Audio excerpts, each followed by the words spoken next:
welcome back to the channel. Today I'm at Motorcycle Live 25. I'm going to take a look around and pick out a few of my favourite bikes.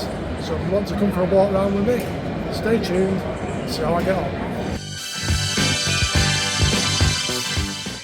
So my pick for the best budget bike, I've gone for the Kiwi V-Cruise.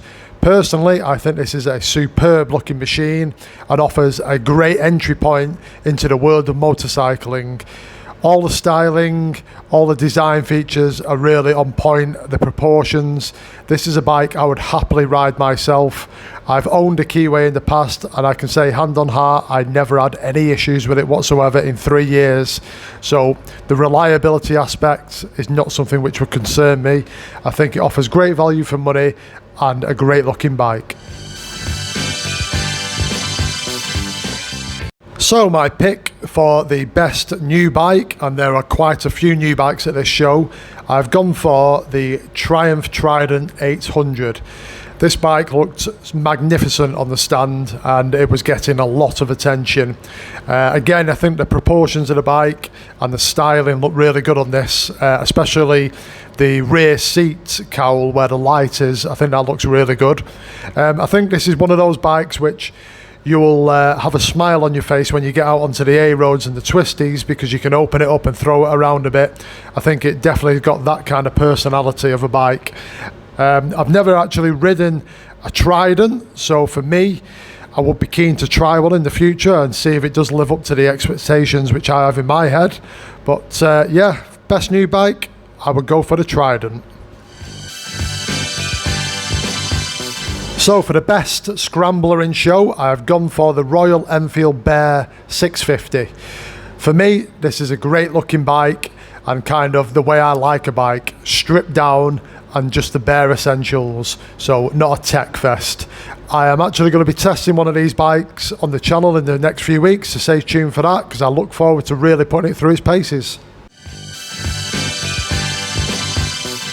Choice for the best retro bike in show would go to the Suzuki 8TT, especially in this colour.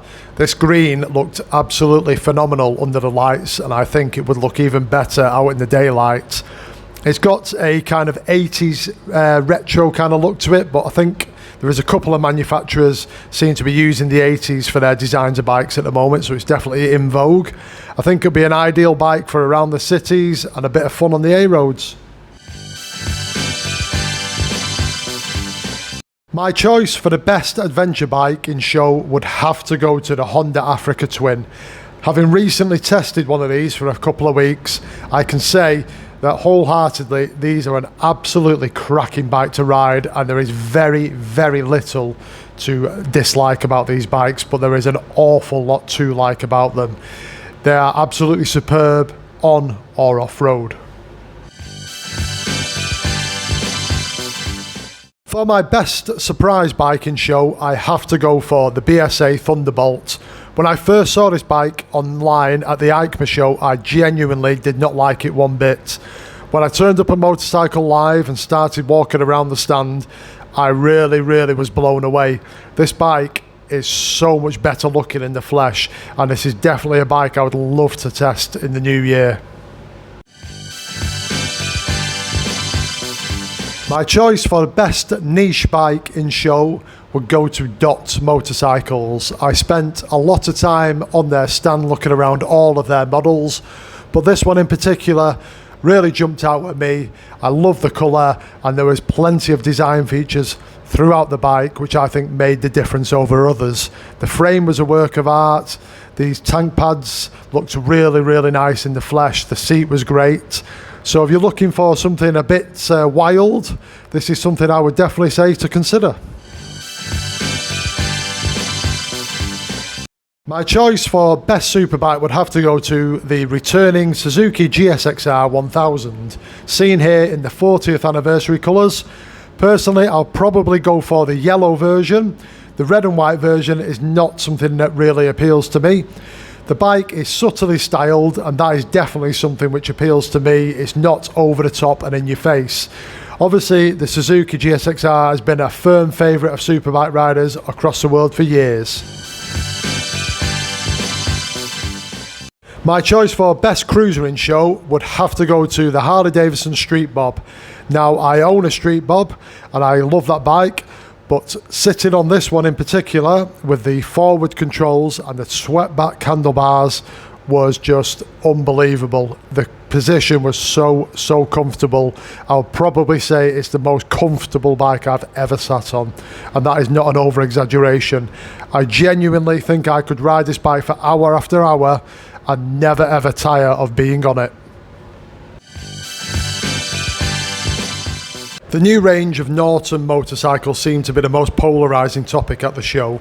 There seems to be a lot for, but also a lot against the new range. Personally, I had the Silver Dream Racer and the Sinclair C5 in my head when I saw the new range, and would genuinely have loved to have seen an updated Commando or a Street Scrambler. However, the proof is definitely in the pudding, and no conclusion can be drawn until these bikes have been tested. So there you have my top picks from the 2025 Motorcycle Live show. How do you think I did? Is there anything you feel that I left out or missed out which should have been in there in particular? I'd be keen to know what your favourite picks were from the show. Was there anything that surprised or shocked you? For me personally, it was the BSA Thunderbolt. That was a big surprise, but a pleasant surprise for me. Let me know your thoughts on the show as a whole, the event. It'd be good to know what your overall impressions of the show was, good or bad.